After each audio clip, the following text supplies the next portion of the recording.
জিনদের অভ্যাস হচ্ছে ওরা 24 ঘন্টার ভেতরে যে কোনো এক সময় হয় সাপ নাই বিড়াল, এগুলো হওয়াই লাগবে ওদের। এই জন্য রাতের বেলা অনেকে বের হওয়ার পরে কালো বিড়াল যারা দেখেন, সবগুলো কালো বিড়াল না, ওগুলো দুই একটা জিনও আছে। ওগুলো দেখলে আপনি একেবারে সরাসরি যদি দেখেন বলবেন আস্তাগফিরুল্লাহ অথবা লা হাওলা ওয়ালা কুওয়াতা ইল্লা বিল্লাহ। আর একটু বেশি পারলে আয়াতুল কুরসি পড়ে বুকে ফু দিয়ে নেবেন, নয়তো যদি দুষ্টু হয় আপনার একটা ক্ষতি করে দেবে। মুহাদ্দিস সাহেব নামাজ শেষ করার পরে ঘরের ভেতরে তাকিয়ে দেখলেন দুইটা সাপ খেলা করছে। পাশে গিয়ে বললেন, তোমরা যদি জিন হও চলে যাও। কারণ উনি জানে জিনেরা সর্পের রূপ ধারণ করে। একবার, দুইবার, তিনবার বলার পরে ওরা জায়গায় দাঁড়িয়ে আছে। উনি মনে করলেন এটা না সাপ হবে। ঘরের থেকে লাঠি এনে পিটিয়ে মেরে ফেললেন জায়গায়। এই জিনদের বাবা মা তাদের খবর হয়ে গেছে সন্তান কোথায়। অনুসন্ধান করতে করতে এসে মুহাদ্দিস সাহেবের ঘরের ভেতরে পেয়েছে। মুহাদ্দিসকে সহ দুইটা সন্তান মরা নিয়ে গেছে তার নিজেদের দেশে জিনদের। লক্ষ লক্ষ জিনেরা আছে, এটা তাফসিরে হাক্কানিতে পাবেন আপনি। আমি শিক্ষার জন্য বলছি। লক্ষ লক্ষ জিনদের সামনে জিনের পিতা ডাক দিয়ে বললেন, মুহাদ্দিস সাহেব, আপনি আমার দুইটা সন্তানই পিটিয়ে মেরে ফেলেছেন। আমি ইচ্ছা করলে কোরআনের নির্দেশ অনুযায়ী আপনাকেও মেরে ফেলতে পারি। কারণ কেউ যদি কাউকে হত্যা করে তার তিনটা শরত আছে। 1 নম্বরে তাকে মেরে ফেলা লাগবে। 2 নম্বরে ওই লোকটা যদি জরিমানা দিয়ে দিয়ত দিয়ে তার পরিবারস্থ লোকদের কাছে ক্ষমা নিয়ে নেয়, এটার দ্বারাও তার মাফ হবে। আমাদের দেশে মানুষ হত্যা করার জন্য যে ফাঁসির অর্ডার দেওয়া হয়, 30 বছর জেল দেওয়া হয়, এটা কিন্তু কোরআনের নিয়ম না। আমি বহু মানুষকে এই 3টা বছর জেলে থাকা অবস্থায় মার্ডার মামলার আসামি দেখেছি। জিজ্ঞাসা করে, হুজুর, আমি অন্যায়ভাবে হোক আর ন্যায়ভাবে যেভাবে হোক একটা মানুষ মেরে ফেলেছি, আমার যে সরকার 30 বছর জেল দিল এই দেশের আইনে, আমার কি মাফ হয়ে যাবে? না। আপনি যাকে মারলেন এর বিনিময়ে এক কথা হচ্ছে আপনাকে মেরে ফেলা লাগবে। দ্বিতীয় কথা হচ্ছে, যদি মেরে ফেলা না হয়, ওই লোকটার আত্মীয় স্বজন যারা আছে, ছেলে মেয়ে, বাবা মা, স্ত্রী, তাদেরকে আপনার, ওরা যদি বলে 20 লাখ টাকা দেন আপনাকে মাফ করে দেব, আপনি যে ক্ষতি করলেন ওই টাকা দিলে আপনি মাফ পেয়ে যাবেন। 20 বছর 30 বছর আপনারা জেল খাটা লাগবে না। এটা ইসলামের নিয়ম ছিল। এটা কি ছিল? কোরআনে কারীম আয়াত শোনালেন জিনেরা, ইয়া আইয়ুহাল্লাযীনা আমানু কুতিবা আলাইকুমুল কিসাসু ফিল কতলা। ওহে যারা ঈমানের দাবি করো তাদেরকে বলছি, হত্যার বদলে হত্যা এটা আমি আল্লাহ লিখে দিলাম। কি করলাম? আরো জোরে বলেন। আল্লাহ কিন্তু ফারাজা শব্দটা দেননি। আলেম যারা আছেন তাদেরকে বলছে আল্লাহ কতিবা দিয়েছেন। ফরজ শব্দ দিলেও তো অর্থ হয়ে যেত, কাতাবা দিলেন কেন? আমি যদি এখন এখানে সভাপতি যিনি আছেন বলি যে এই জমিটা আপনাকে আমি দিয়ে দিলাম মৌখিক, এর কোনো দাম আছে? কারণ জমিও আমার না, এ দেওয়ার ক্ষমতাও আমার নেই। আর আমি যদি এই জমির মালিক যিনি, তাকে দিয়ে দলিলে সই স্বাক্ষর করে লিখে ওনার হাতে বলে এই যে লিখিত, ওই জিনিসের দাম নেই। আরো আসতে বলেন। আল্লাহ শুধু ফারাজন শব্দ দিলে দিতে পারতেন, না দিয়ে কতিবা দিয়ে এটা জানিয়েছেন যে বিধানটা ছোটখাটো না, গুরুত্বহীন না, এটা কিন্তু লিখে সই স্বাক্ষর করে দলিল করে দিলাম, এর দাম আছে। এদেশে যারা দায়িত্বে আছে আজ 53 বছর, এই আয়াতটা যদি ঠিক এইভাবে বুঝে স্বাধীনতার পরে এদেশের সংসদে আয়াতটা কায়েম করে দিতে পারত, বঙ্গবন্ধু হত্যার বিচার আমরা অনেক আগে পেয়ে যেতাম। সুতরাং সঠিকভাবে যদি বিচার ব্যবস্থায় এই আয়াতটা এখন যারা দায়িত্বে আছে সংসদে কায়েম করতে পারে, আগামীতে কিয়ামতের আগে দেশে আর অন্যায় কোনো মার্ডার হবে না। গ্যারান্টি আল্লাহর। আল্লাহর গ্যারান্টি আজ পর্যন্ত মিথ্যা হয়নি, হওয়ার সম্ভাবনা নেই। কথা বলেন না কেন? আপনি একটু মেনে দেখেন না কেন? ফামান তাবিআ হুদায়া ফালা খাউফুন আলাইহিম ওয়ালা হুম ইয়াহজানুন। আল্লাহ পাক বলেন যে হেদায়েত পাঠিয়েছি, এটা যদি অনুসরণ অনুকরণ করে চলতে পারো, আমি গ্যারান্টি দিলাম কোনো ভয় নেই, কোনো চিন্তা নেই। যে সমস্ত ভয়গুলো মানুষ আজ করে, যে রাস্তায় গেলে আমরা অনেকেই খুন হয়ে যাই, বাড়িতে থাকলে অনেকে গুম হয়ে যায়, এই ভয়টা কোরআন গ্যারান্টি দিচ্ছে যে থাকবে না। আর কোরআন যদি না থাকে, ও ভয় দিন দিন আরো বাড়বে। এই জন্য আমাদের উচিত হচ্ছে ৯৬% মুসলমানের দেশে কোরআন এর এই আইনটা সংসদে পাশ হোক। এই কথা বলেন।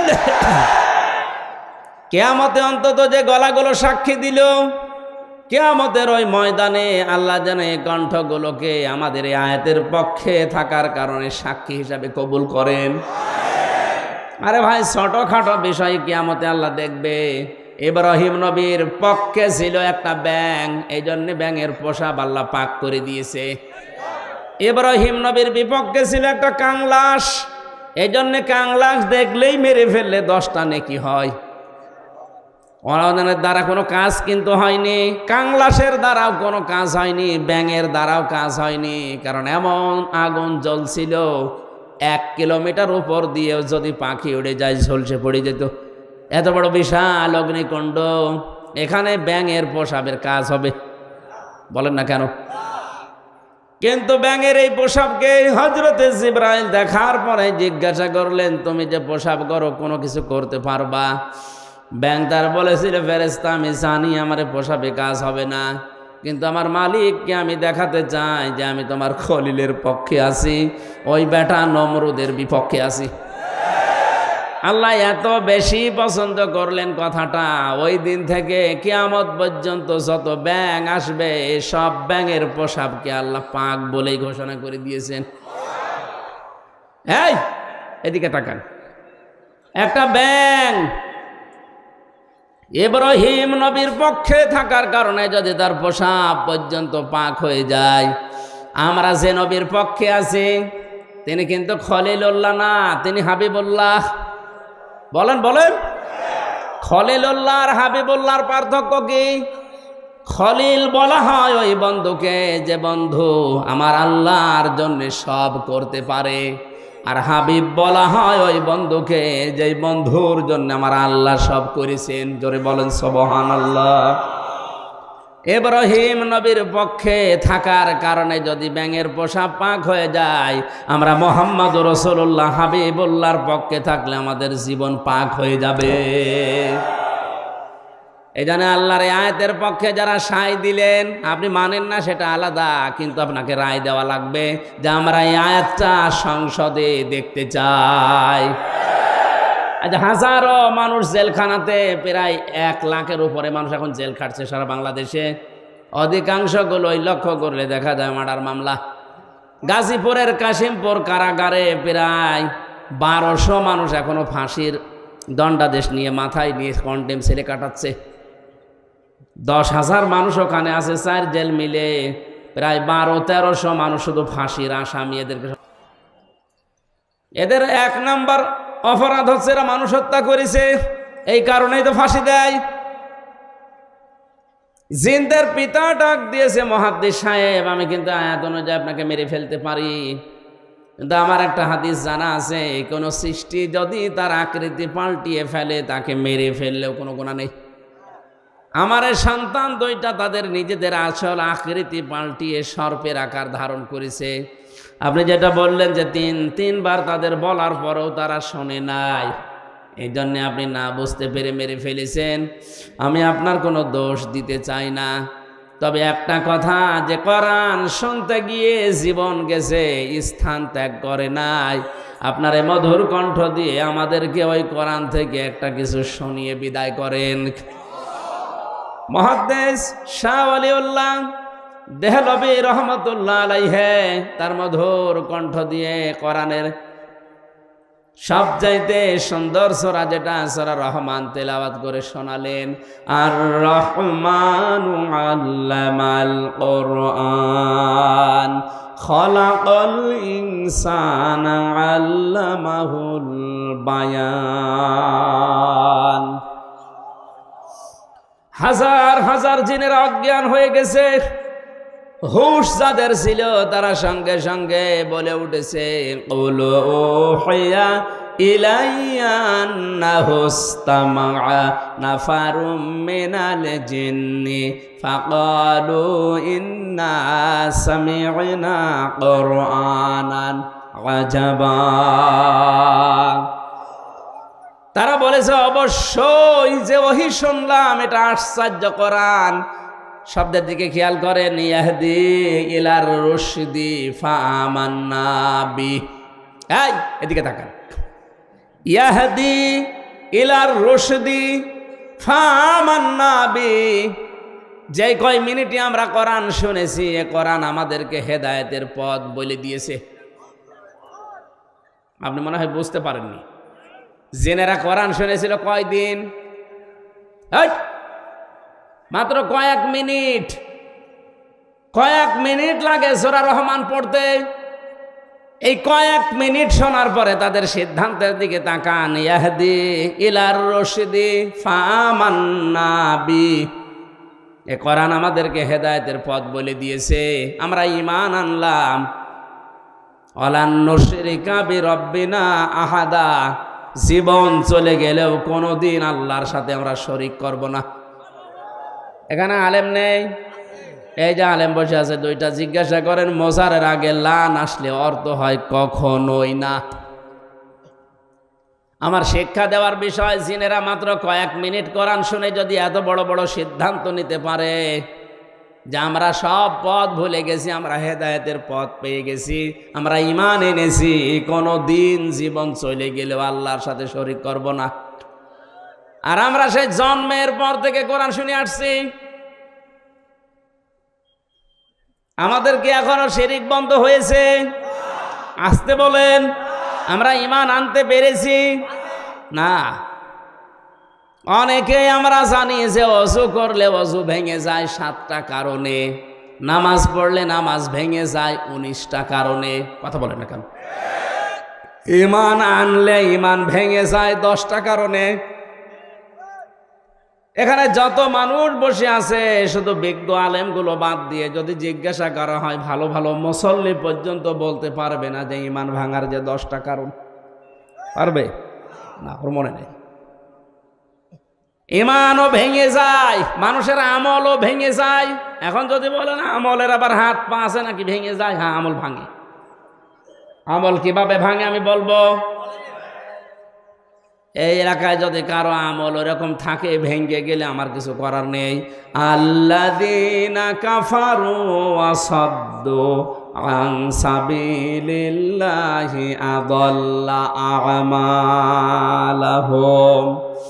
সূরা মুহাম্মদের প্রথম আয়াতে আল্লাহ জানিয়েছেন, যারা কুফরি করে আর যারা আল্লাহর পথে বাধা সৃষ্টি করে, আযাল্লা ইউদিল্লু বাবে ইফআল, বাংলা অর্থ দাঁড়িয়েছে আমলের বহুবচন আমাল। কোন মানুষ যদি কুফরি করে আর আল্লাহর পথে বাধা সৃষ্টি করে, সে যেভাবে হোক ওর জীবনের পেছনের আমল আল্লাহ সব নষ্ট করে দিয়েছে, ভেঙে ফেলেছে। এ কোরআন শুনতে আসবে মানুষ আল্লাহর পথে না শয়তানের পথে? আরো জোরে বলেন। মাওলানা আমিনুলকে এছাড়াই বাধা দিয়েছে। আমি সজ্ঞানে স্বেচ্ছায় একেবারে বাস্তবতার সাথে মিলিয়ে কোরআন সামনে নিয়ে বলছি, আপনি নামাজ পড়তে পারেন, পাগড়ি মাথায় দিতে পারেন, হজ করতে পারেন, কোরআন অনুষ্ঠান চালু হবে বাধা দেওয়ার জন্য যারাই বিভিন্ন কায়দায় চেষ্টা করেছেন, আপনার আমল ভেঙে গেছে।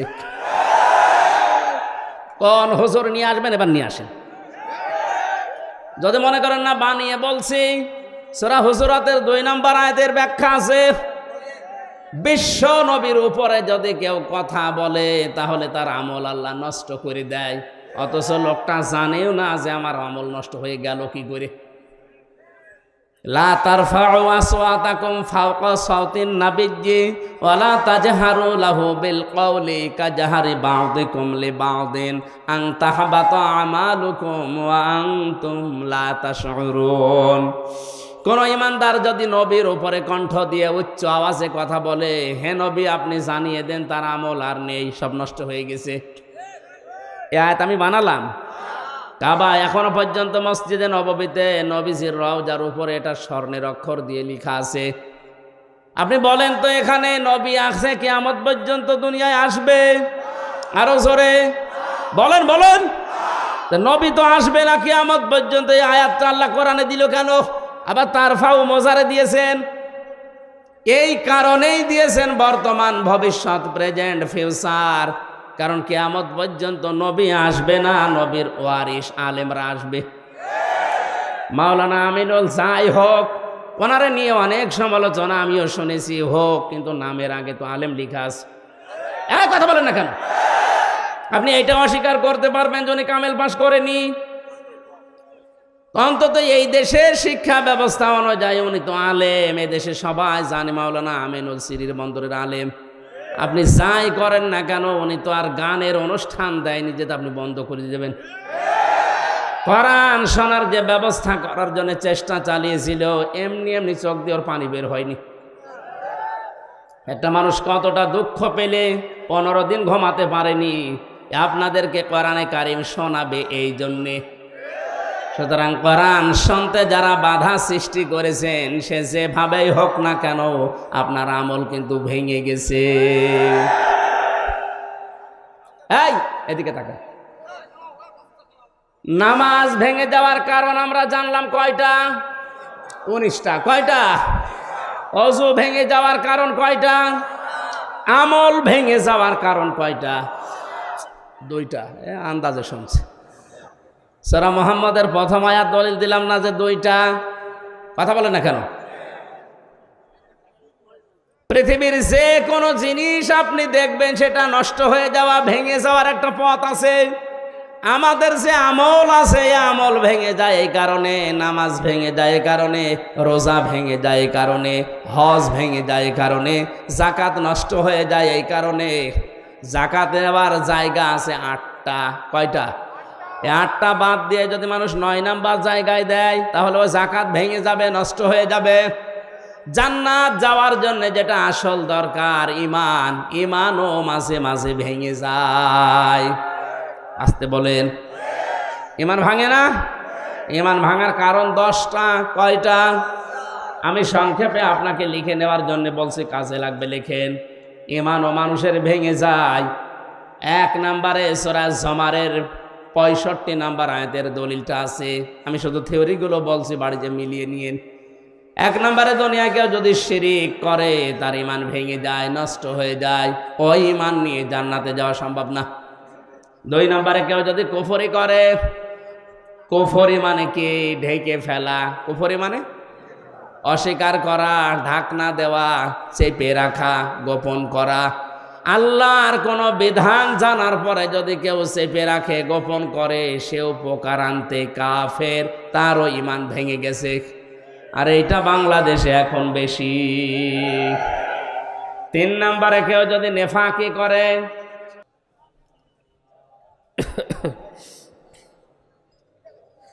দাও খোদা দাও আমায় আবার ওমার দারাজ দিল, দাওয়ালির মতো বীর সেনানি জাগাতে নিখিল।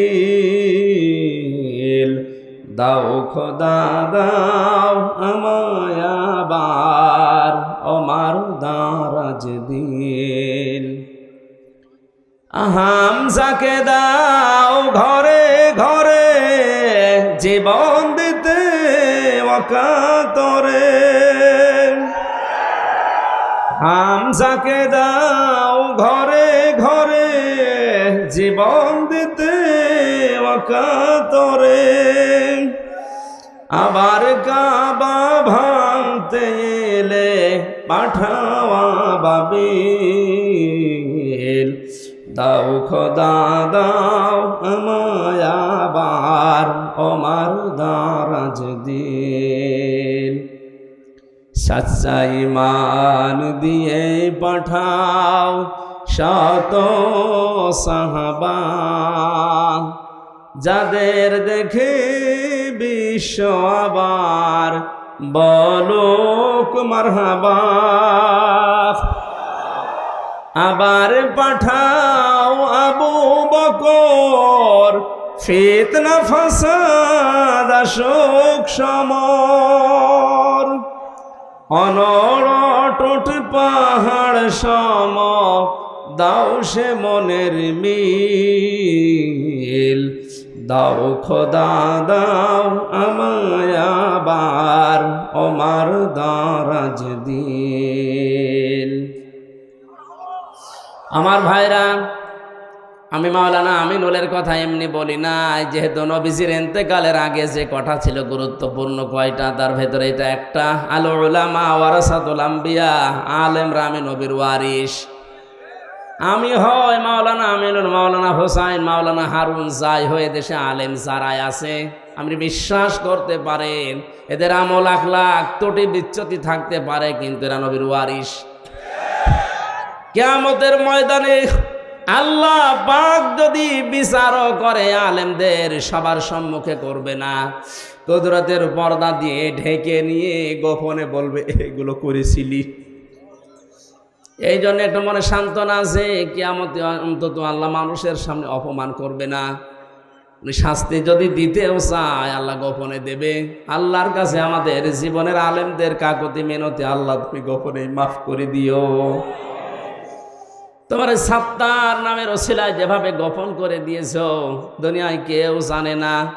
আমির হামজা, মাওলানা হোসাইন, মাওলানা আমিনুল কি করেছে অনেকে জানি না, তোমার জানা আছে। কিয়ামতে যেদিন বিচার বসাবে আল্লাহ কুদরতের ওই জায়গাতে যেন তুমি গোপনেই মাফ করে দাও। আমার ভাইরা, এই জন্য ওনার ওপরে যদি কেউ কণ্ঠস্বর নিয়ে কথাও বলেন, ওনার আমল আখলাক যাই থাকুক না কেন, আপনারটা কিন্তু আল্লাহ নষ্ট করে দেবে। আমি ইমান ভাঙার যে 10টা কারণ বলেছি লিখে নেওয়ার জন্য, যাদেরকে লিখে নিয়েছেন হয়তো 3 নম্বরে নেফাক, যাদের ভেতরে আছে মোনাফিকি, ওপরে ফিটফাট, ভেতরে সদরঘাট, আপনার ইমান ভেঙে গেছে। আমি একটা উদাহরণ তাফসীর থেকে লিখেছি, যারা সব ধর্মকে সমান মনে করে ওদের ইমান নষ্ট হয়ে গেছে। আরে দেশে এরকম অনেক মানুষ এখন দিন দিন বাড়ছে। সব ধর্ম সমান আপনি বিশ্বাস করা তো দূরের কথা, আপনি বলেন কি করে? যে দলিলগুলো আপনি দেন যে লাকুম দীনুকুম ওয়ালিয়া দিন, লা ইকরাহা ফিদ্দিন, এই আয়াতের অর্থ আপনি নিজেই ভুল করছেন, নিজেই উল্টাপাল্টা করে ইমান হারাচ্ছেন, মানুষকেও হারাতে বাধ্য করছেন। যারা বিভিন্ন পূজা মণ্ডপে গিয়ে কথা বলে যে আমরা সার্বজনীন সনাতন ধর্মে এই অনুষ্ঠানে হাজির হইলাম, এ কথা যদি কেউ বিশ্বাস নিয়ে বলে থাকে, ওর ইমান নষ্ট হয়ে গেছে। কারণ সার্বজনীন ধর্ম একটাই দুনিয়ায়, তার নাম ইসলাম।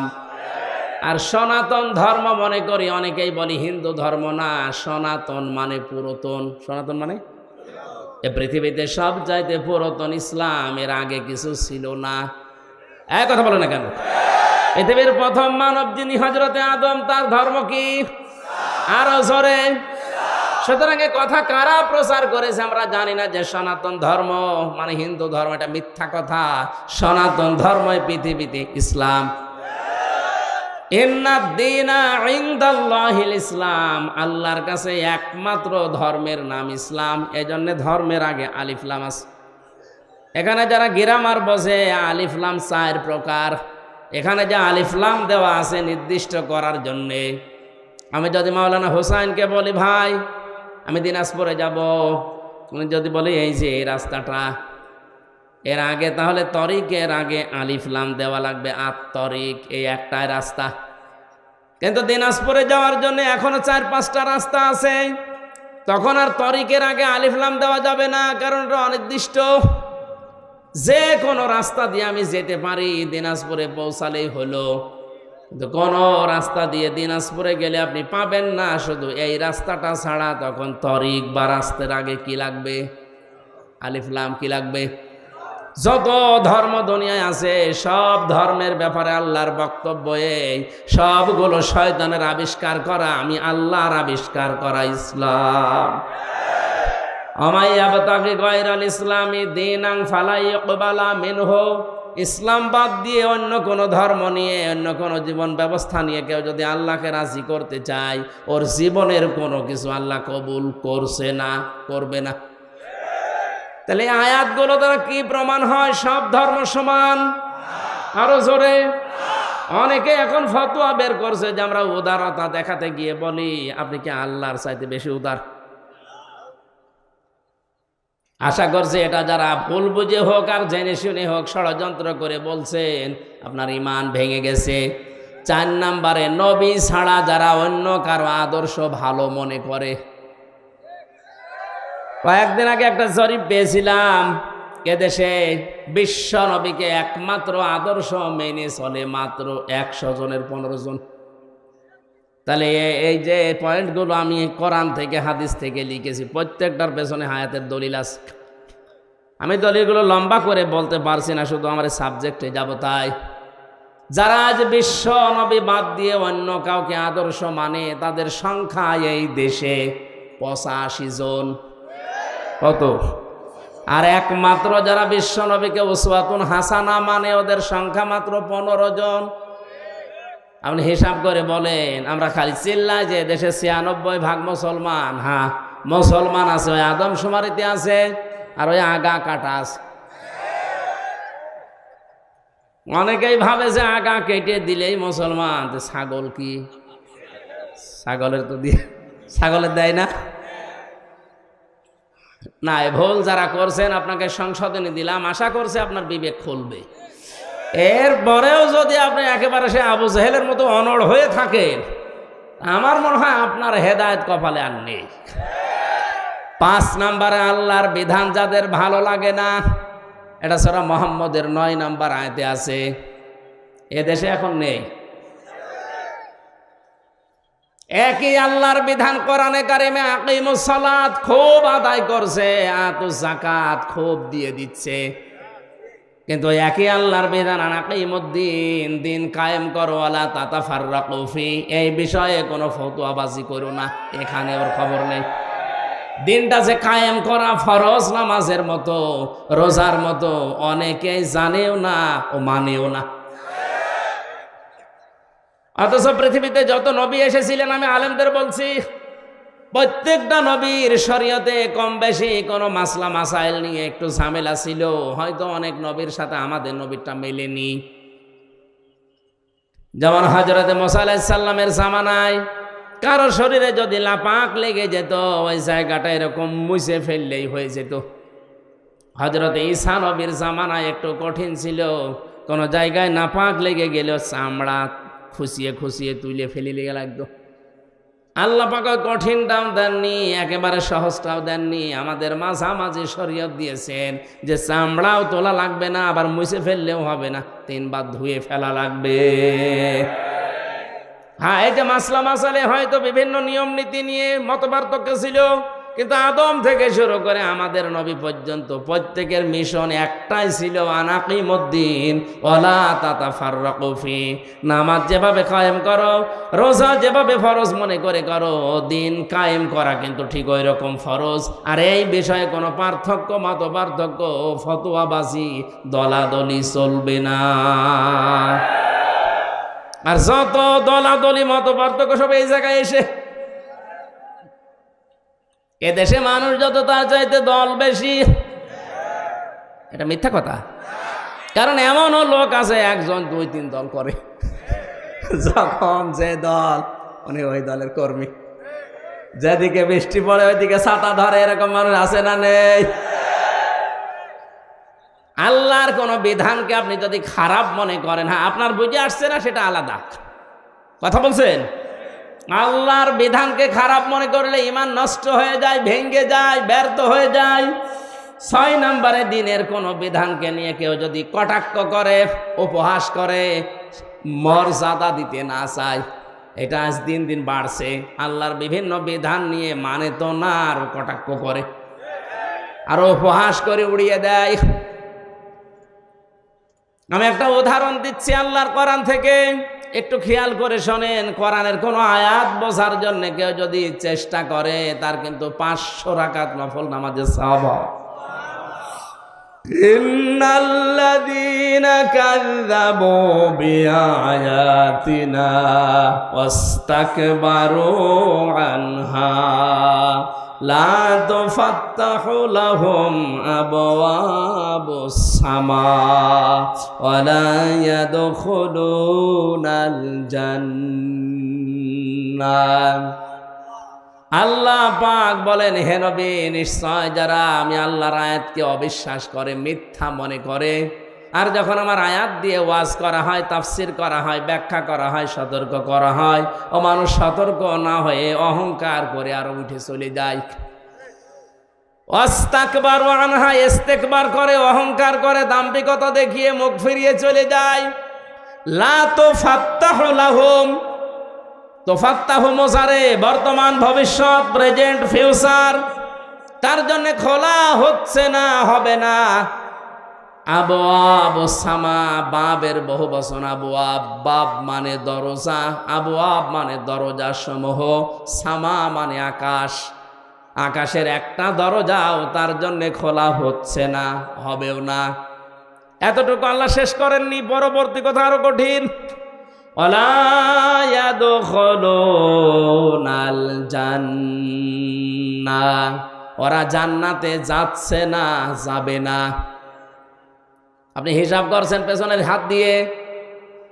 আজ যারা আল্লাহর আয়াতকে অবিশ্বাস করেন, কটাক্ষ করেন, মিথ্যা মনে করেন, অহংকার করে মুখ ফিরিয়ে চলে যান, আপনার কিন্তু জীবনের বড় ক্ষতি দুইটা। আকাশের দরজা সব সময় আপনার জন্য বন্ধ, আপনার আমল ওঠা বন্ধ হয়ে গেছে। 2 নাম্বার, আপনি জান্নাতে কোনোদিন যাচ্ছেন না, যাবেনও না। আল্লাহ একটা উদাহরণ দিচ্ছেন, হাত্তা ইয়ালিজাল জামালু ফি সামিল খিয়াত। হাত্তা মানে যতক্ষণ পর্যন্ত, ইয়ালিজা মানে প্রবেশ করা, যতক্ষণ পর্যন্ত প্রবেশ না করে সূচের ওই ছিদ্র দিয়ে উট, তার মানে সূচের ছিদ্র দিয়ে উট প্রবেশ করা যেরকম অসম্ভব, ওই মানুষগুলোর আল্লাহর জান্নাতে যাওয়া ওই রকম অসম্ভব। আল্লাহ উদাহরণটা দিয়ে জানিয়েছেন, বান্দা তোর জন্য আমার জান্নাতে যাওয়া সম্ভব না। সুতরাং আল্লাহর আয়াত নিয়ে যারা কটূক্তি করছেন, তারা থামেন, আপনার জন্য জান্নাতে যাওয়া সূচের ছিদ্র দিয়ে উট যাওয়ার মতো কঠিন। আল্লাহ শেষ করে দিলে হয়তো আমি বলতাম না, এর পরবর্তী কথা আরো কঠিন। ওয়াকাযালিকা নাজিজিল মুজরিমিন, আল্লাহ বলেন এইভাবে করে আমি পাপিষ্ঠদেরকে শাস্তি দেব। লাহুম মিন জাহান্নামা মিহাদু ওয়া মিন ফাওকিহিম গাওয়াশ ওয়াকাযালিকা নাজিজিজ যালিমিন। এই যে মানুষগুলো যারা আল্লাহর আয়াত নিয়ে, আল্লাহর কোরআন নিয়ে, আল্লাহর বিধান নিয়ে কটূক্তি করে, উপহাস করে, এরা নামাজ পড়তে পারে, রোজা রাখতে পারে, দাড়ি রাখতে পারে, মারা যাওয়ার সঙ্গে সঙ্গে আমি আল্লাহ কবরটা জাহান্নাম বানিয়ে দেব। আল্লাহ শুধু এতটুকুই দেননি, আল্লাহ এর পরবর্তী শব্দের দিকে খেয়াল করেন, মিহাদু ওয়া মিন ফাওকিহিম গাওয়াশ, ওদের কবরের ভেতরে রাখার সঙ্গে সঙ্গে পেছনে নিচে যে বিছানাটা, এটা হয়ে যাবে আগুনের বিছানা, উপরে দেওয়া হবে আগুনের চাদর। জোরে বলেন নাউজুবিল্লাহ। এই আয়াতটা আমার চোখের সামনে যখন আসে, আমি দেখতে পাই এদেশে অনেকেই এখন এই আয়াতে শামিল। অথচ এরকম মানুষ মারা গেলে আমরা অনেকে উপরে ফুল দিয়ে রাখি। কথা বলে না কেন? সারা জীবন যে আল্লাহর আয়াতকে উপহাস করে, ঠাট্টা করে, আল্লাহর বিধানকে যার পছন্দ হয় না, এ মানুষটা মারা গেলে উপরে ফুল কেন, 2 তলা বিল্ডিং কেন, 15 তলা বিল্ডিং বানিয়েও কাজ নেই। কারণ আল্লাহ নিজে ওরে জাহান্নামের চাদরের বিছানা দেবে, জাহান্নামের চাদর দিয়ে ঢেকে দেবে। জোরে বলেন নাউজুবিল্লাহ। আমার ভাইরা, যেন ঈমান যেন আপনার ভেঙে না যায়, সতর্ক থাকবেন। 7 নম্বরে যারা জাদুকর, এদের ঈমান ভেঙে যায়। এই এলাকায় মনে হয় নেই। 8 নম্বরে মুসলমানদের বিরুদ্ধে যারা ষড়যন্ত্র করে, এটা এখন বেশি। হ্যাঁ, কথা বলেন না কেন? মুসলমানদের বিরুদ্ধে, মানুষের বিরুদ্ধে না, মুসলমানদের বিরুদ্ধে যারা ষড়যন্ত্র করে, এই লোকটার ঈমান ভেঙে যায়। মান সালিমাল মুসলিমুনা মিন লিসানিহি ওয়া ইয়াদিহি, ওই লোকটাই আসল মুসলমান, যার হাত থেকে মুখ থেকে মানুষেরা নিরাপত্তা পায়। ঠিক আছে? না না, ঠিক নেই। এই আপনি কি শোনেন? এভাবে শুনলে তো হবে না। আমি অর্থ করলাম কি, আপনি বলছেন ঠিক আছে। মান সালিমাল মুসলিমুনা মিন লিসানিহি ওয়া ইয়াদিহি, ওই লোকটাই প্রকৃত মুসলমান, যার হাত থেকে মুখ থেকে মানুষেরা শান্তি পায়। ঠিক আছে? হয়নি। কি শোনে ওরা আলেম বলে? আরে ভাই, শব্দের দিকে খেয়াল করে শুনবেন, তো আমার ভুল হলে ধরে দেবেন। এমনি এমনি আপনি স্টেজে বসে আছেন। না না না, হয়নি। এখানে কিন্তু এই জন্যই তাফসীর মাহফিলে আসা লাগে। সূক্ষ্ম কিছু শব্দ যেগুলো ক্লাসে পাওয়া যায় না, এই শব্দগুলো গবেষণা করে বের করা লাগে। কোন মানুষ যদি মানুষ হয়ে মানুষের ওপরে জুলুম করে, তার বিরুদ্ধে কিন্তু আল্লাহর মামলা আছে, এটা আলাদা বিষয়। সূরা শুরার 42 নম্বর আয়াতে আল্লাহ দলিল দিয়েছেন, ইন্নামাস সাবিলু আলাল্লাযিনা ইয়াজলিমুনান নাস। আমি আল্লাহর মামলা, আমি আল্লাহর অভিযোগ তাদের বিরুদ্ধে যারা মানুষ হয়ে মানুষের উপরে জুলুম করে। আল্লাহ এখানে ইয়াজলিমুন আল মুসলিমুনা দেয়নি, দিয়েছে ইয়াজলিমুনান। বলেন বলেন, হিন্দু কি মানুষ না? খ্রিস্টান, ইহুদি? তাহলে মানুষ পদবাচ্যে যারা বিবেচিত, সে যে ধর্মের হোক, ওর ওপরে কেউ যদি জুলুম করে, তার অধিকার নষ্ট করে, তার বিরুদ্ধে মামলা কার? এটা আলাদা বিষয়। কিন্তু এখানে আল্লাহর নবী নাস শব্দ দেননি, দিয়েছেন মুসলিমুনা। কি দিয়েছেন? আমি এইটা বোঝানোর জন্যই বলছিলাম, ওই লোকটাই আল্লাহর কাছে প্রকৃত মুসলিম, যার হাতের দ্বারা আর মুখের দ্বারা মুসলমানেরা নিরাপত্তা পায়। আপনি কেমন মুসলমান? আপনার হাতের দ্বারা আর মুখের দ্বারা মুসলমানেরা শান্তিতে থাকে না, আরো আতঙ্কে থাকে। এখানে ইয়াদি মানে এই হাত শুধু না, ক্ষমতার হাত। এক কথা বলেন, আইনের হাত, টাকা পয়সার হাত, প্রভাব প্রতিপত্তির হাত, এই হাতও হতে পারে। এক একটা শব্দের প্রায় 33টার উপরে অর্থ আছে, সর্বনিম্ন 33টা, উপরে 99টা। যেখানে যেই শব্দটা খাটবে, অ্যাপ্রোপ্রিয়েট হবে, ওইটা ওই জায়গায় আপনাকে লাগানো লাগবে। এই জন্য তাফসীর করতে গেলে এক শব্দের একাধিক অর্থ আপনার জানা থাকতে হয়, না একটা শব্দের একটা অর্থ জেনে যদি শুরু করতে চান, আপনি উলটপালট করে ফেলবেন। কোরআনে কারিমে আল্লাহ দরবা দিয়েছেন, দরবা মানে মারা। দরবা মানে কি? আমাদের সে মিজান মন সাহেবে পড়িয়েছে, দরবা মানে আঘাত করা, দরবা মানে মারা। অথচ তাফসীরের ভাষায় 33টার উপরে শব্দ আছে। দরবা মানে দৃষ্টান্ত দেওয়া, দরবা মানে সফর করা। আমার সবগুলো এখন মনে নেই, আমার যতটুকু আয়ত্ত আছে আমি মিলাতে পারি কোরআন পড়তে গেলে, যে এই জায়গায় দৃষ্টান্ত হবে, এই জায়গায় সফর করা হবে, এই জায়গায় মারা হবে। আমি যদি ওই মারাটাই জেনে রাখতাম, অর্থ করতে পারতাম। আল্লাহ পাক এখানে মুসলিমুনা শব্দ নাস না দিয়ে নবীজি কেন দিয়েছেন? এদন শব্দ দিয়ে শুধু এই হাত আমরা বুঝি ক্ষমতার হাতের দ্বারা, আইনের হাতের দ্বারা। যারা মুসলমানদেরকে শান্তিতে থাকতে দেয় না, এরা মুসলমান না। প্রভাব প্রতিপত্তি আছে এলাকায়, টাকা পয়সার মালিক, এই কারণে তাদের এই টাকা পয়সার যে হাত আছে, প্রভাব প্রতিপত্তির হাত আছে, এই হাতের দ্বারাও অনেক মুসলমান আজ শান্তিতে নেই। অনেক মুসলমানের প্রভাব প্রতিপত্তি আছে, জোর করে মসজিদের সভাপতি হয়ে বসে আছে, না দিলে আবার রাগ করে। এটা একটু বেশি হয়ে গেল। হ্যাঁ, মসজিদের সভাপতি হওয়ার জন্য কমপক্ষে 5টা গুণ লাগে। কয়টা? না ভাই, আমার এই ওয়াজ করার দরকার নেই। অনেক সভাপতি শেষে বলবো আমার দরকার নেই, আমি ছেড়ে দিলাম, তোরা চালাগা যা। আপনি ছেড়ে দিলেও অসুবিধা নেই। এখন যারা সংসদ সদস্য কয়েকদিন আগে থেকে আওয়াজ তুলেছে, বাংলাদেশেও কলকাতার মমতার মতো এই দেশে ইমাম আর মুয়াজ্জিনদের সরকারিভাবে বেতন দেওয়া লাগবে। এই দাবির পক্ষে আমাদের এই সংসদ সদস্য যিনি পিরোজপুরের, উনি বলেছে, তার পক্ষে আছে না নেই?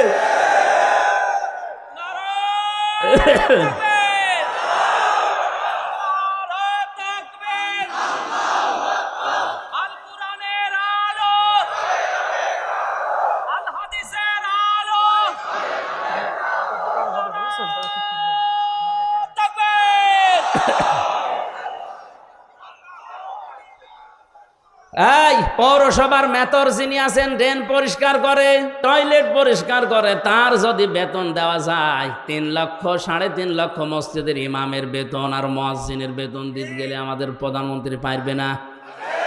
564টা মডেল মসজিদ বানিয়েছে, এখানে যদি বেতন দিতে পারে ইমাম মুয়াজ্জিনের, 3.5 লাখ মসজিদের ইমাম মুয়াজ্জিনের বেতনও দিতে পারবে। সে কলিজা তার আছে, কথা বলছে না কেন? তার কলিজা না থাকলে 10.5 লাখ 12 লাখের উপরে, তাকান কত মানুষকে আশ্রয় দিয়েছে। চীন এত বড় রাষ্ট্র, একটা মানুষও নেয়নি। কথা বলছে না কেন? আর সমালোচনা আলোচনা তার বিরুদ্ধে পক্ষে বিপক্ষে আছে, কিন্তু তার কয়েকটা কাজ কিন্তু খুব ভালো। বিশেষ করে একটি খামার একটি বাড়ি, এই প্রকল্পের মাধ্যমে অনেকে আজ একটা কর্মজীবন পেয়েছে, একটা মাথা গোজার ঠাঁই পেয়েছে। প্রধানমন্ত্রীর জীবনে কিছুই যদি আল্লাহর ভালো না লাগে, এই কাজটা ভালো হবে, কারণ এটা কোরআনে কারিমের সূরা মুদ্দাসসির থেকে নেওয়া। আলাম নাকুন নুতি'মুল মিসকিন, হে নবী আপনি মিসকিনদেরকে খাবার দেবেন, যারা দেয় না তারা মুসলমান দাবি করলেও জাহান্নামে যাবে। সুতরাং শুধু নিজে খেয়ে পরে বাঁচবেন, এতিম মিসকিন অসহায় মানুষের খবর রাখবেন না, আপনি জান্নাতে যেতে পারেন না। উনি হয়তো এই আয়াত থেকে এই শিক্ষাটা নেওয়ার জন্য একটি খামার একটি বাড়িয়ে প্রকল্প চালু করেছিল। আর দুর্নীতি হয়েছে, হয়তো অনেকে একটি খামার একটি বাড়ি বানাতে গিয়ে মাসের বদলে রড দিয়েছে, আমরা জানি, কিন্তু কাজ তো করেছে। যারা দায়িত্ব পেয়েছিল ওরা 2 নাম্বারই করলে উনি ওখানে ঢাকা থেকে করবে কি? সুতরাং এই কাজটা যেন আল্লাহ কবুল করেন। লক্ষ লক্ষ মানুষের মাথা গোজার মতো একটা ঠাঁই হয়েছে, একটা কর্মসংস্থান তৈরি হয়েছে। জোরে বলেন সুবহানাল্লাহ। আমি কিন্তু শিক্ষা দেওয়ার জন্য যে জায়গায় ছিলাম ওখানে ফিরে যাচ্ছি। যে মানুষগুলো কাউকে মুসলমানদের বিরুদ্ধে ষড়যন্ত্রে লাগিয়ে দেয়, এই লোকটার মুসলমান থাকে না, ইমান ভেঙে যায়। 9 নম্বরে কাউকে যদি কেউ ইসলামের ঊর্ধ্বে মনে করে, ওর ইমান নষ্ট হয়ে যায়। আমি এই শব্দটা আর বলবো না। কাউকে আপনি ইসলামের ঊর্ধ্বে মনে করতে পারবেন না, এমনকি নবীজিও না। কারণ নবীজি ইসলামের প্রচারক ছিলেন, ইসলামের খাদেম ছিলেন। বিশ্ব নবীকে যখন পাথর দিয়ে দিয়ে মেরে মেরে রক্তাক্ত করে ফেলে রাখতো, জিবরাইল এসে পাথরগুলো সরিয়ে বড় একটা পাথরের ওকে বলতেন তুলা হয়ে যাও, তোলার মতো নরম করে ওখানে যখন শুয়ে দিতেন, জিবরাইলকে নবীজি বলে ভাই আমার কি কাজ? নবীজিকে আল্লাহ শুনিয়েছেন, ফেরেশতা বলে দাও যে দিনের জন্য নবীকে পাঠিয়েছি ওই দিনের জন্য মার খেয়েছে, সকাল বেলা থেকে মোহাম্মদ রাসূলুল্লাহর ওই দিনের প্রচার করাই কাজ। তাহলে দিনের মর্যাদা কত বেশি ইসলামের। এজন্য ইসলামের ঊর্ধ্বে কাউকে মনে করা যাবে না, সে যেই হোক। কথা বুঝতেছেন? আমার কাছে আগে ইসলাম, আমি মুসলিম হিসাবে, এরপরে অন্য কিছু। 10 নম্বরে ইসলামের কোন বিধানকে যারা ঘৃণা করে, এটা সূরা সেজদার 22 নম্বর আয়াতের ব্যাখ্যায় পাবেন। তাহলে আমি বলছিলাম দুনিয়াতে অনেক কিছু আছে যেগুলো করলে হয় না, ভেঙে নষ্ট হয়ে যায়। এই পৃথিবীতে শয়তানের যে বন্ধু, এই বন্ধু কিন্তু ভেঙে যায়। শয়তানের সাথে যারা বন্ধুত্ব করে, এই বন্ধুত্ব ভেঙে ফেলার বুদ্ধি আছে না নেই?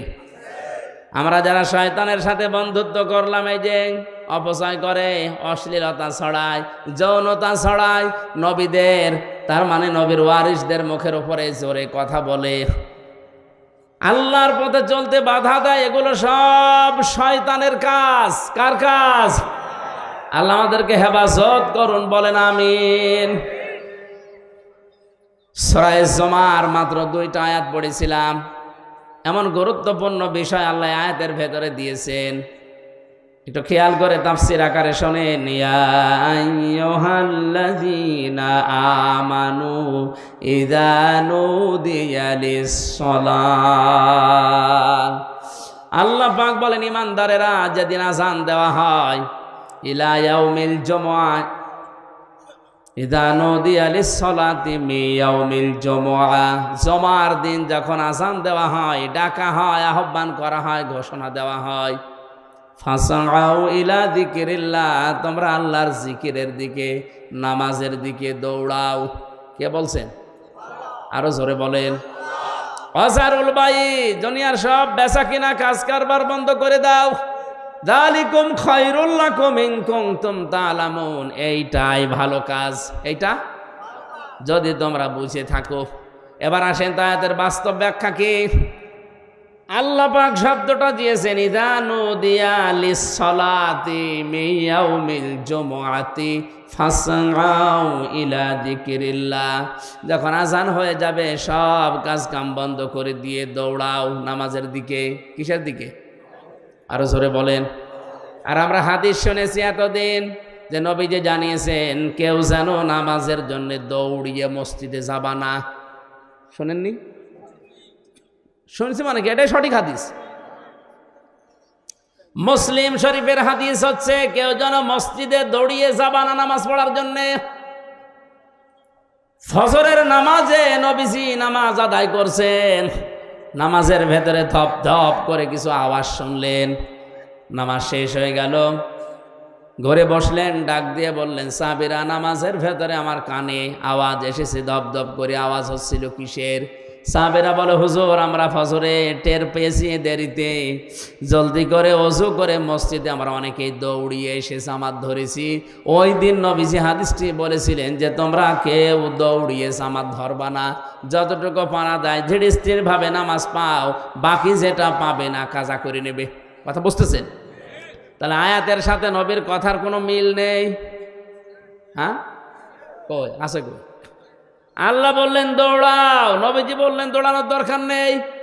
আল্লাহ দৌড়াতে বলেছেন এই কারণে আপনার যেন নামাজ গুরুত্ব দিয়ে, যখন দুনিয়াতে নামাজের সিস্টেম চালু হয়ে যাবে, আজান হয়ে যাবে, সব কাজ কাম আপনার জন্য এখন বন্ধ। আল্লাহ এইটা বোঝাতে চেয়েছেন যে কাজ কামে লিপ্ত থাকতে গিয়ে যেন আল্লাহর নামাজের জামাত শেষ হয়ে না যায়। এজন্য আগে থেকে প্রস্তুতি নাও, আগে থেকেই তোমাকে নিজেকে প্রস্তুতি করো, অন্তত মসজিদের সাথে তোমার এই জীবনটা, তোমার অন্তরটা লটকিয়ে রাখো। কিয়ামতের কঠিন ময়দানে মানুষ যখন পাবে, ঘামের ভেতরে হাবুডুবু খাবে, ওই সময় আরশের ছায়ায় যাদেরকে স্থান দেব তার 4 নাম্বার তারা, যারা দুনিয়াতে নামাজ পড়তে মসজিদে যায়, বের হয়ে গেলে আবার কখন যাবে এই ধান্দায় থাকে। জোরে বলেন সবাই। আমরা এই কাজ কারবারগুলো একটু আদায় করি। বলে ফাসাউ ইলা যিকিরিল্লাহর ব্যাখ্যা মানে দৌড়াতে বলেছে এই জন্যে যেন আপনি আগে থেকে প্রস্তুতি নেন, নামাজ যেন নষ্ট না হয়ে যায়। এই কারণে সব কাজ কাম বন্ধ করে দিতে বললেন। এদের সাথে বাংলাদেশের বাস্তবতার মিল হয় না, আমি অনেক ক্ষেত্রে দেখেছি। আল্লাহ বলছেন দৌড়াও নামাজের জন্যে, সব কাজ কাম বেচা কেনা দোকানপাট যত কিছু আছে বন্ধ করা লাগবে। কে বলছেন? আরো জোরে। দিনাজপুরবাসী খেয়াল করেন, জমার নামাজ আজান থেকে শুরু করে একেবারে শেষ পর্যন্ত আমার মনে হয় 1-1.5 ঘন্টা সময় লাগে। কথা বলছে না কেন? আল্লাহ বললেন তোমাদের এইটাই ভালো কাজ, নামাজে আসো, ওই কাজ বন্ধ করে দিয়ে। আর আমরা দেখছি না 1-1.5 ঘন্টা সময় লাগছে। অথচ এই দেশে এমন অনেক মানুষ আছে 1 ঘন্টায় 5 লাখ টাকা উপায় করে। মানে কি আপনার বেশি মনে হয়ে যাচ্ছে? ঢাকাতে ডাক্তার মতিয়ার রহমানের বাড়ি খুলনা, অনেক পিত্তথলির পাথর বের করেন অপারেশন ছাড়া। ওনার 15 মিনিট সর্বোচ্চ সময় লাগে এক একটা অপারেশন করতে, 1,20,000 করে টাকা নেয়। তো 1 ঘন্টায় যদি 4টা 5টা করে কত টাকা হয়? উনি 1.5 ঘন্টা নামাজ পড়তে গেলে কমপক্ষে 7 লাখ টাকা ওনার লস হবে। আর কথা বলছেন এখন উনি যদি এই আয়াতের প্রশ্ন করে, আল্লাহ তোমার সাথে তো আমার বাস্তবতা মেলে না, তুমি বলছো যালিকুম খায়রুল লাকুম, এইটাই ভালো কাজ, অথচ আমি দেখলাম না নামাজ পড়তে গেলে আমার 7 লাখ লস, তা আমার তো লাভ হচ্ছে না লস হচ্ছে, তাহলে কোরআনের এই আয়াত ভুল। কেন আল্লাহ যালিকুম খায়রুল লাকুম দিয়েছেন, এইটাই ভালো কাজ? ইন কুনতুম তা'লামুন, যদি তোমরা জানো। এবার আসেন ব্যাখ্যায়। আল্লাহ এই কারণে দিয়েছেন, আপনি 1.5 ঘন্টায় 7 লাখ টাকা উপায় করলেন। যে সমাজে নামাজ নেই, নামাজের শিক্ষা নেই, হাসপাতাল থেকে অপারেশন করে 7 লক্ষ টাকা ব্যাগে নিয়ে আপনি ব্রিফকেসে ভরে যাচ্ছেন বাড়িতে, 1-1.5 কিলোমিটার দূরে মনে করেন বাড়ি। রাস্তায় যাবার সময় যে সমাজে নামাজ নেই, সমাজে চুরিদারি, ছিনতাই, হাইজাকার, ডাকাতি নেই। আসতে বলেন। এখন আপনি 7 লাখ উপায় করে যাচ্ছেন, ও সমাজে তো নামাজ নেই। আপনার টাকা নেওয়ার সঙ্গে সঙ্গে বাড়িতে যাওয়ার রাস্তায় যদি ছিনতাইকারী ধরে, যদি চাই, আপনি যেতে না চাইলে আপনাকে মেরেও ফেলতে পারে।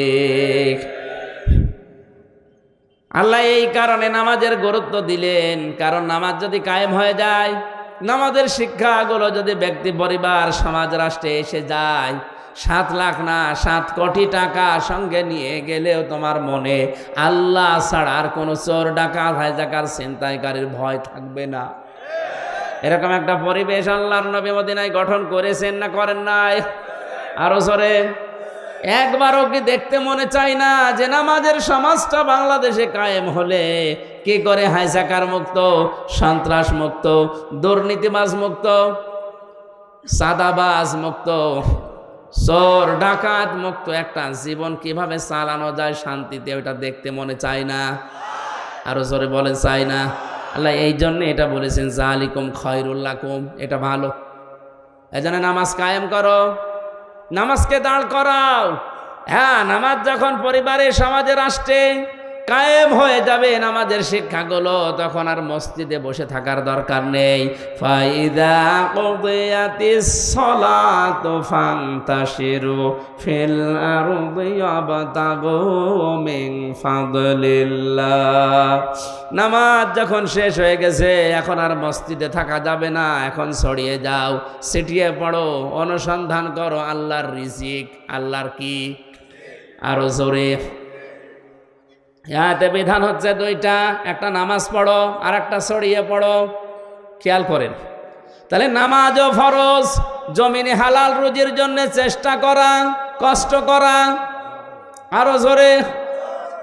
আল্লাহ কিন্তু নামাজের আগে ওয়াজকুরুল্লাহ দেননি, যে নামাজের আগে তোমরা আল্লাহর বেশি বেশি জিকির করো, বলেননি। কিন্তু ওয়াজকুরুল্লাহ কাসীরা দিয়েছেন, ওয়াবতাগু মিন ফাদলিল্লাহর আগে।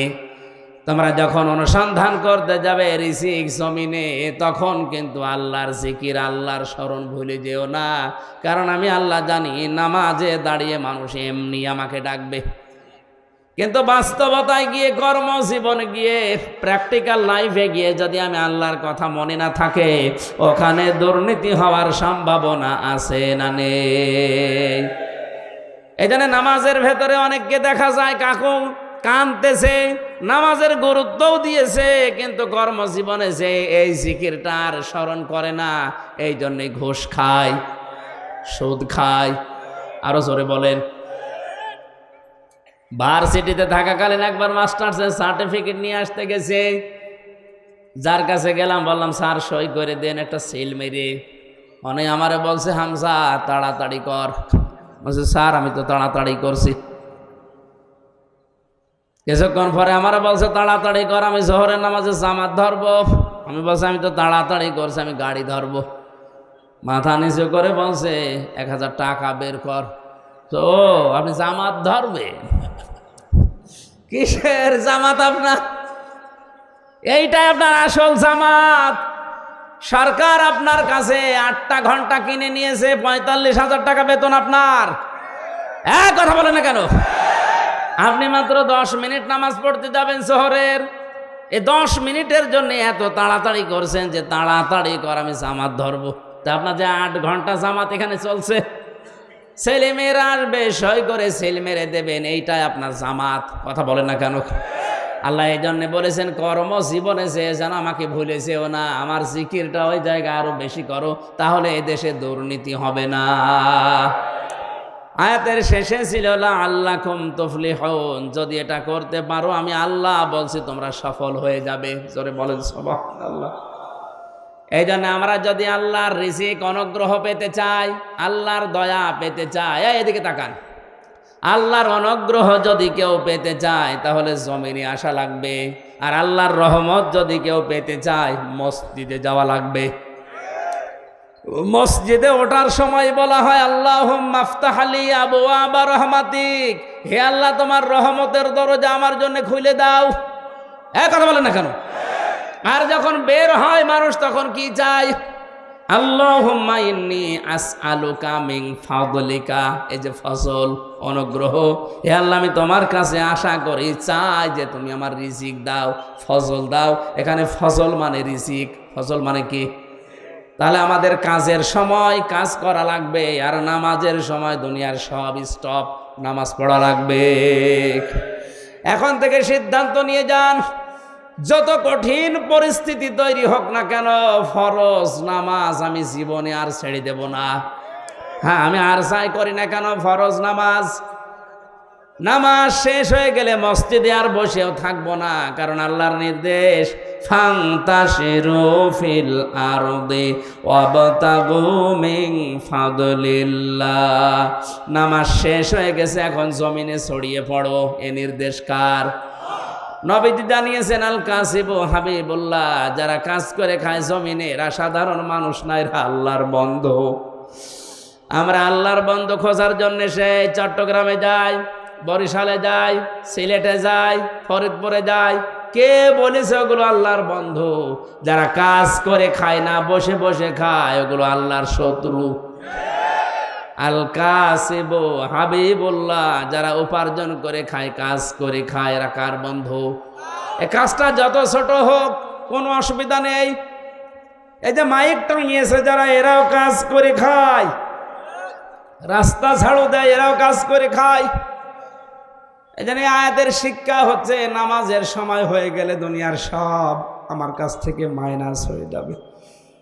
নামাজের সময় হয়ে গেলে দুনিয়া বলে আমার আর কিছু নেই, আমার এখন আল্লাহর বিধান সামনে, নামাজ শেষ, এখন আমাকে যাওয়া লাগবে কর্মজীবনে রিজিক তালাশ করার জন্যে।